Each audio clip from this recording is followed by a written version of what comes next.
Today we will discuss question number 2 of exercise 3.6 of class 10.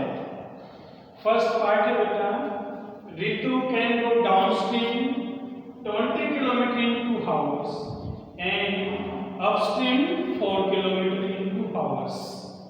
Find her speed of rowing in still water and speed of current. देखिए, speed of rowing find out करनी है और speed of current find out करना है। दोनों को हम let कर देते हैं। Let speed of roving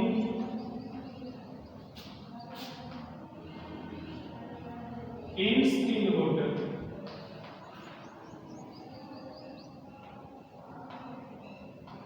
equal to x kilometre per hour.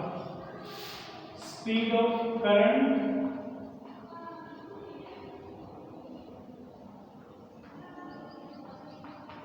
equal to y kilometer per hour.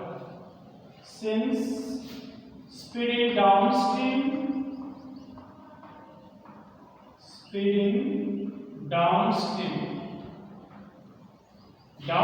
Speed क्या हो जाती है बेटा, ऐड हो जाएगी। डाउनस्ट्रीम में आ जाएगी speed h plus y kilometre per hour. Speed in upstream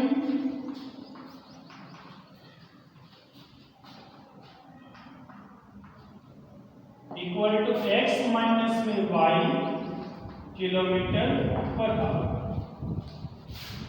according to question. Ritu can go downstream 20 kilometre. देखिए बेटा, डिस्टेंस है 20 kilometre in 2 hours. Time distance के हैं 20, टाइम के हैं 2 आवर्स और ये स्पीड है, ये हमारे पास स्पीड x प्लस वाई है।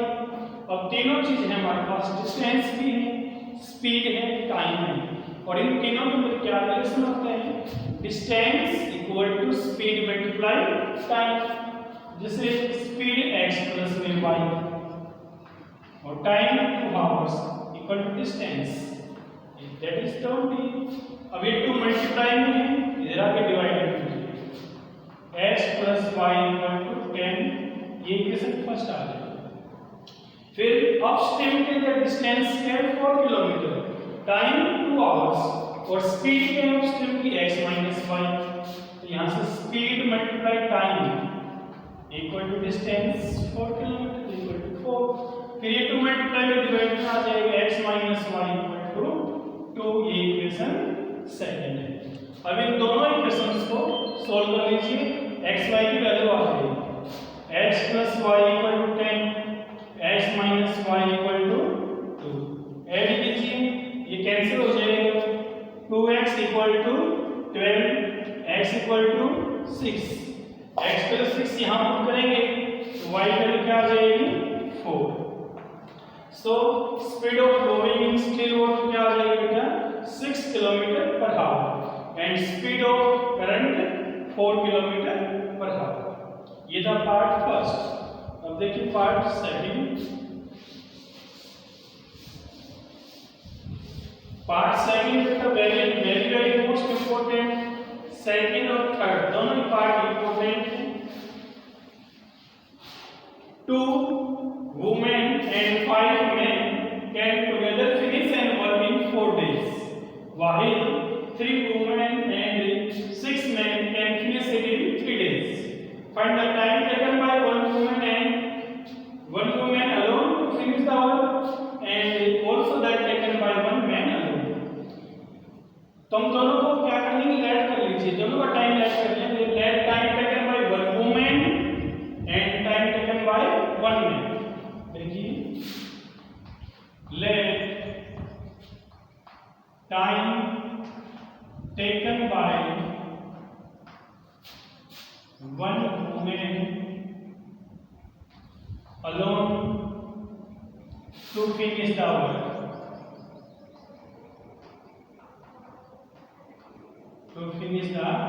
equal to x days. Time taken by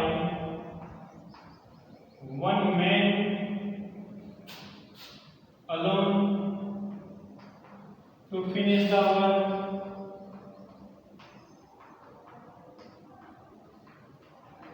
equal to y days.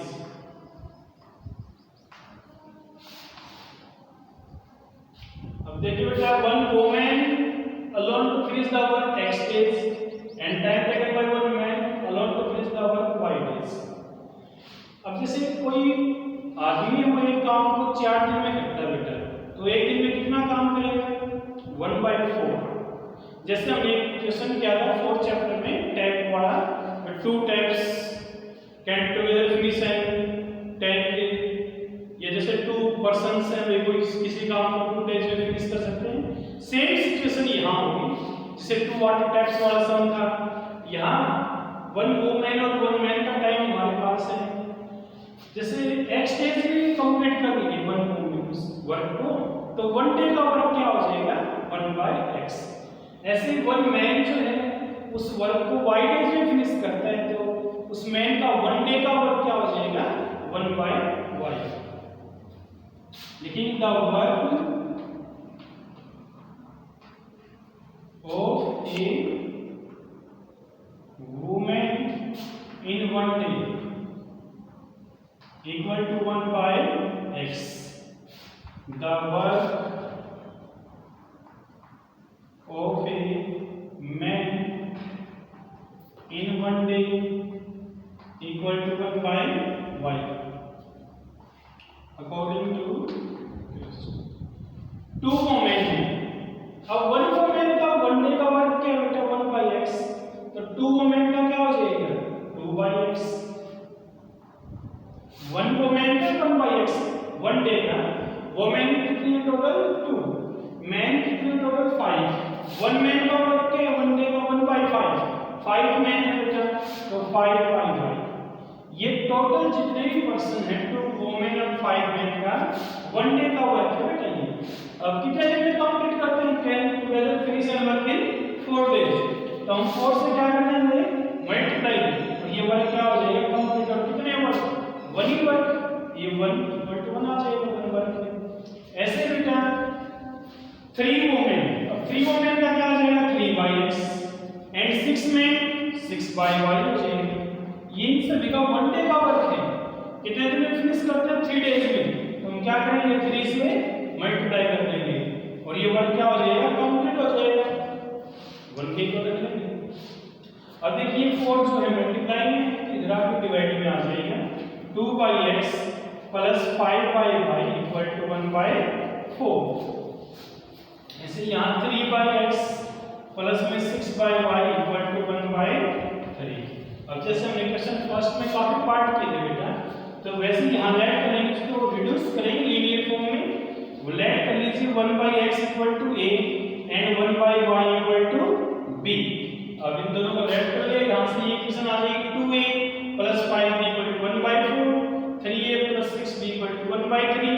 फिर एलसीएम ले लीजिए, यहाँ से एलिमिनेशन मेथड से हम इस पेयर को सोल्व कर लेंगे। a और b की वैल्यू आ जाएगी, a और b की वैल्यू यहाँ पुट करके क्रॉस मल्टीप्लाई कर दीजिए, फिर x और y की वैल्यू आ जाएगी। यानी कि 1 women alone to finish the work का टाइम आ जाएगा और 1 मैन का भी टाइम आ जाएगा। तो ये था बेटा very and very very most important है ये पार्ट। अब देखिए थर्ड पार्ट।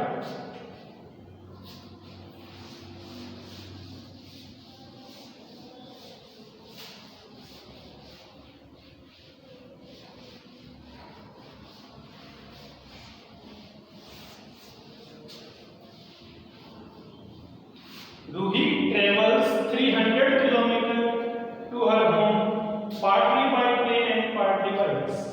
Third part के अंदर total distance है बेटा, total distance है 300 kilometre. She takes 4 hours if she travels 60 kilometer by train। अगर वो ट्रेन से 60 किलोमीटर ट्रेवल करे and remaining, तो रिमेनिंग क्या बचा बेटा? 240 remaining by bus. If she takes 100 kilometre by train and remaining 200 kilometre by bus, she takes 10 minutes longer. 10 minute ज्यादा लगेगा कि 4 आवर्स से find the speed of the train and bus separately. दोनों की स्पीड हमें तो हम लेट कर लेते हैं, let speed of train equal to x kilometre per hour, speed of bus equal to y kilometre per hour according two questions. अब देखिए बेटा, ट्रेन से कितने डिस्टेंस ट्रेवल करेंगे, वो 60 किलोमीटर। तो ट्रेन का टाइम क्या हो जाएगा, ट्रेन में जो टाइम लगेगा वो क्या हो जाएगा, distance by speed. Distance 60, speed क्या है ट्रेन की x, ये ट्रेन का टाइम है, प्लस में फिर बस का टाइम। अब रिमेनिंग बस से रिमेनिंग 240 और स्पीड क्या है बस की y, डिस्टेंस बाय स्पीड ये। अब टोटल टाइम क्या है 4 आवर्स इक्वल टू 4। फिर सेकंड कंडीशन क्या है, if she travels 100 kilometre by train, 100 by x remaining 200 by y, अब टेक्स 10 मिनट्स लॉन्गर, 10 मिनट ज्यादा लगेंगे 4 आवर्स से भी। अब इन 1 hour equal to 60 minutes, 4 hours equal to 240 minutes, 4 hours equal to 240, 10 minutes longer, तो टोटल टाइम क्या हो जाएगा 250 मिनट्स इन 250। अब देखिए स्पीड्स क्या है किलोमीटर पर आवर, तो हम जो 250 मिनट्स हैं इसको भी किसमें चेंज करेंगे, आवर्स में चेंज करेंगे। तो क्या करेंगे 60 से डिवाइड कर दीजिए, इसको आवर्स में चेंज करेंगे तो 60 से डिवाइड कर दिया, तो ये 10 से 10 बेटा क्या हो जाएगी कैंसिल। फिर अब ये देखिए पेयर है, ये सबसे पहले ये किसमें फर्स्ट है ये सेकंड है, इस पेयर्स को हम लीनियर फॉर्म में रिड्यूस करेंगे। जैसे हमने फर्स्ट क्वेश्चन के 8th पार्ट आपको करवाए थे वैसे ही करना है। Let 1/x equal to a and 1/y equal to b, तो ये क्या आ जाएगा 60a plus 240b equal to 4, ये क्वेश्चन फर्स्ट, और ये आ जाएगी 100a plus 200b equal to 25/6। अब यहाँ एलसीएम ले लीजिए 6 एलसीएम लेंगे तो ये आ जाएगा 600a plus 1200b equal to 25। LCM क्या हो जाएगा कैंसिल हो जाएगा। फिर ये जो पेयर्स है इसको एलिमिनेशन मेथड से हम सॉल्व कर देंगे, a और b की वैल्यू आ जाएगी, फिर a और b की वैल्यू यहाँ पुट कर दीजिए, क्रॉस मल्टीप्लाई कर लेंगे, x y की वैल्यू आ जाएगी, यानी कि ट्रेन और बस दोनों की स्पीड आ जाएगी। ये था बेटा क्वेश्चन नंबर 2, तीनों parts very very most important. तो अगर आपको ये वीडियो पसंद आई तो इस वीडियो को ज्यादा से ज्यादा लाइक और शेयर करना, और जो हमारा YouTube चैनल है SJS मिलनपुर उसको सब्सक्राइब करना। Thank you so very much.